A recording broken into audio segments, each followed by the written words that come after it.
Hi යාළුවනේ ද bike riders එකෙන් අද අපි ඔයාලා එක්කන් යන්නේ සීරෑ කෝරළේ පිහිටි ඉතාම පූජනීය ඒ වගේම හරිම නිස්කලංක පරිසරයකට.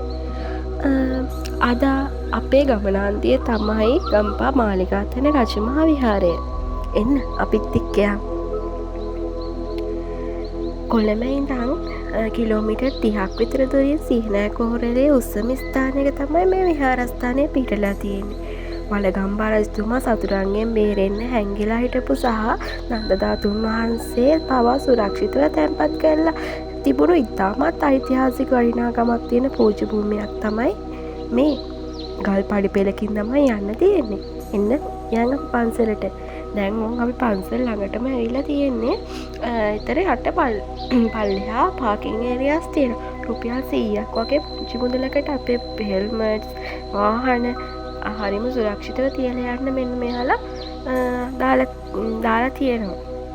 අපි මේ හරි දැන් අපි විහාරස්ථානයට යන්න ඕනේ. විහාරස්ථානයේ පහත මාලය, මැද මාලය සහ ඉහළ මාලය කියලා කොටස් තුනකට බෙදලා තියෙන්නේ. මෙතන තියෙන ස්වභාවික ගල් ගුහා, දාගැබ්, පෞරාණික බුද්ධ ප්‍රතිමා වහන්සේලා දකිද්දි හිතට පුදුම සැනසෙල්ලයි. පඩිපෙළ නැගගෙන යනකොට අපට හම්බෙනවා බුද්ධ ප්‍රතිමා වහන්සේලා වැඩ වාසය කරන බෝමළුව, චෛත්‍ය වගේ පන්සලේ භූමිය තමයි අපිට ඉස්සෙල්ලාම හම්බෙන්නේ. යන්කෝ අපි ඉස්සරහට. ලස්සන නිස්කලංක බක්සරියක් තියෙනවා.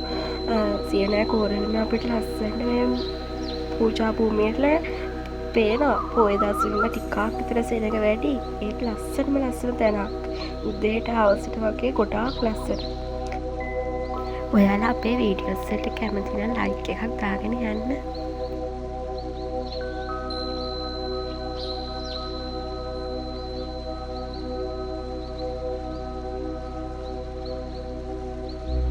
බුද්ධ ප්‍රතිමා වහන්සේලාගේ ඡායාරූප ගන්න එපා කියලා තියෙන නිසා අපි ඒ වගේ ඡායාරූප වීඩියෝ පට ගන්න ගියේ නැහැ.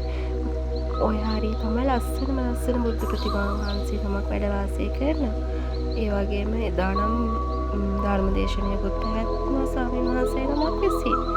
ලස්සනම නිස්කලංකයි.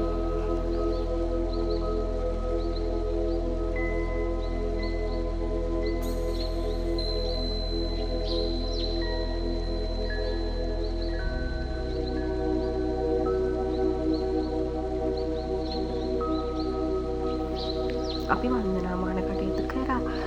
මහම්පත්ති කරලා, මල් පූජා කරලා, අනුගෝලෙම පූජා කරලා ටිකක් වෙලා නිදහසේ කාලය ගත කරලා තමයි උඩට යන්න සූදානම් වුණේ. අපි උඩට යනකොට ඉතුරු ටික පෙන්නන්නම්කෝ.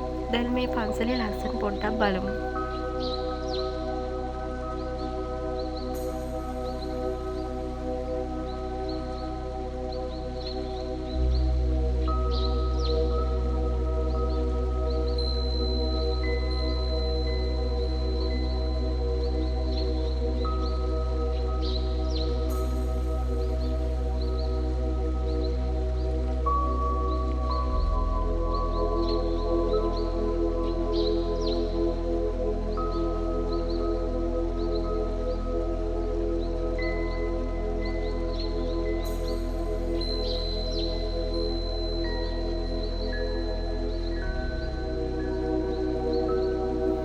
පඩිපෙල් ගල් ගුහා පහු කරගෙන තමයි අපිට යන්න තියෙන්නේ. ටිකක් දුෂ්කරයි. ඒ වුණාට ගමන හරිම ලස්සනයි. මෙතන හරිම කූල්. ඒ ගස්වැල් ගල් ගුහා නිසා හරිම සිසිලසක් දැනෙනවා. ඒ වගේම හිතම නිවනවා. ඉස්සර කොච්චර ලස්සන මේ තැන් තියෙන්නද කියලා අපිට එතකොට හිතෙනවා.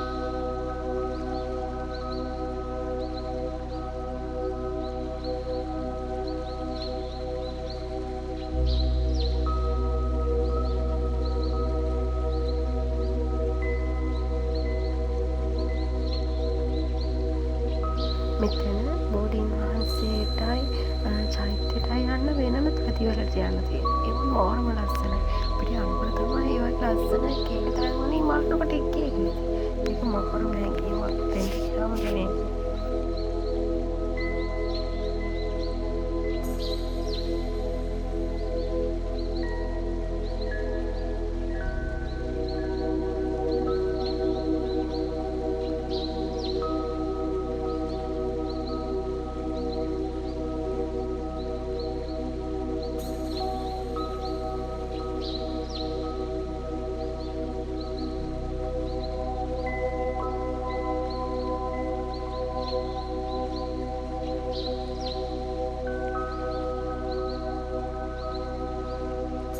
ටිකක් අමාරුණත් ගල් පඩි පෙළවල්ලලි උඩට යනකොට මාර ලස්සනයි.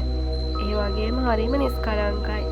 අපි වැඩ කරලා හරිම මහන්සියෙන් ගෙවෙන සතිය දවස්වල සති අන්තයක පොය දවසක වගේ මේ වගේ ලස්සන තැනක් බලන්න යනකොට අපේ ඇස් දෙකට මනසට මාර සැහැල්ලුවක් සහ මාර විදිහට ඒක දැනෙනවා. මේ කල් ගුහාවලින් ඒ අස්සෙන් යනකොට සත්තු සමනවලු විවිධ ආකාරයෙන් සත්තු ඉන්නවා. මේක පුණ්‍ය භූමියක් වගේම වනරක්ෂිතයක් වගේ. ඒ නිසා එයාලට කරදර කරන්නේ නැතුව අපි හිමීට උඩට යනවා. තව එකක් ඔයාලා යන වතුර අරන් යනවා කරන්න එපා. කමන මහන්සි අපිට වතුර ඕනේ වෙනවා. මේ තියෙන අන්තිම පොඩි පෙල් චුට්ට.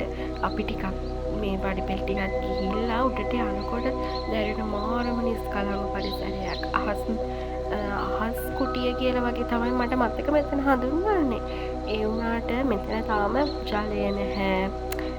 අඩුපාඩු ගොඩාක් තියෙනවා. ස්වාමීන් වහන්සේලා මෙතන සංවර්ධන කටයුතු කරගෙන යනවා. අපි ගියොත් අපිටත් දායකත්වය දෙන්න පුළුවන්. මෙතන මාරම ලස්සනයි.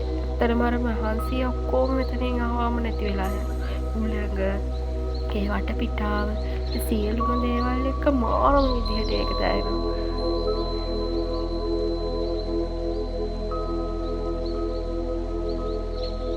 අපි එන අතරමඟ වෙළඳ කුටි හම්බෙන්න අපිට ඒ වගේ අයිස් පාරම් වතුර බෝතල් වගේ ගන්න පුළුවන්.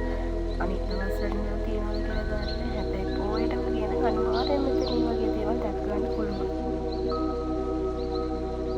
මෙතනත් බෝධීන් වහන්සේ නමක්, චෛත්‍යයක්, පොඩි බුද්ධ ප්‍රතිමාවක් වගේ නිස්කලංක පරිසරයක් තමයි තියෙන්නේ. අපිට වන්දනාමාන කටයුතු කරන්න, හිත නිදහස් කරගන්න මාරම වටින තැනක්. මාරම ලස්සනයි.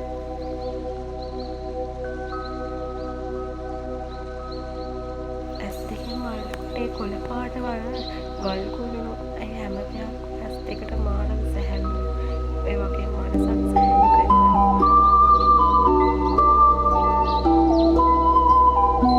ඇස් දෙකට මේ බලනකොට වඩා මාර ලස්සන වෙතන පේනවා. අපිට හැම දෙයක්ම ෆෝන් එකට කැප්චර් කරන්න බෑ.